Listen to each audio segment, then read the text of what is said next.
ভাই তোমাদের না কখন বললাম শো শেষ, এখন সবাই এখানে বসে আছো। ফয়সাল ভাই আপনি তো একজন সিনিয়র সিটিজেন, আপনি তো সাকিব খান কলকাতায় পারাগা মাত্রই সাকিব ঝড় দেখেছিল কলকাতাবাসী, কিন্তু তুফান মুক্তির প্রথম দিনে তুফান ঝড় দেখতে পেল না কলকাতার মানুষ। তুফান মুক্তির প্রথম দিনে শহরের একাধিক হলগুলোতে দর্শক নেই বললেই চলে। তো কি অবস্থা কেমন আছেন? আমি নিউন বেয়ার গাইজ। আজকের প্রথম নিউজটি থাকবে কলকাতায় বড় সড়ো ধাক্কা খেলো তুফান, এন্ড সেকেন্ড নিউজটি থাকবে মাত্র 7 দিনে কলকি সিনেমা আর্ন করেছে 700 কোটির উপরে। তো ভিডিওটি সম্পূর্ণ দেখবেন। বাংলাদেশের সিনেমা হলগুলোতে ঝড় তুলেছিল তুফান,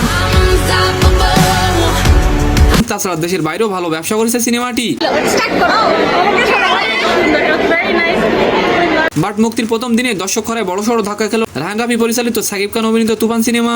ঢাকা সহ দেশের দর্শকদের উপচে পড়া ভিড়ে প্রেক্ষাগৃহ কাঁপিয়েছে তুফান, কিন্তু কলকাতাতে উল্টো চিত্র দেখা গেল। সাউথ সিটি আইনক্সে দুপুর 12টার শোয়ে 10 জন দর্শক উপস্থিত ছিল। প্রায় সব হলেই এমনই চিত্র। তুফান সিনেমাটি কলকাতা থেকে প্রথম দিনে অ্যাপ্রক্স 80,000 থেকে 1 লক্ষ টাকা ইনকাম করেছে। এই বিষয়ে হলমার্করা বলছেন সবেমাত্র প্রথম দিন, 1-2 দিন না গেলে কিছু বলা যাচ্ছে না। আর এবার আলোচনা করব কলকি 2890 এটি 7 দিনে আর্ন করেছে প্রায় 700 কোটি। কলকি ঝড় যে উঠবে সেটা আগাম বোঝা গিয়েছিল, কিন্তু এই ঝড় যে হিসাব এলোমেলো করে দেবো তাও অনেকে আশা করতে পারেনি। শুধু ভারতে নাই, কলকি দাপট ডেকেছে দুনিয়া জুড়ে।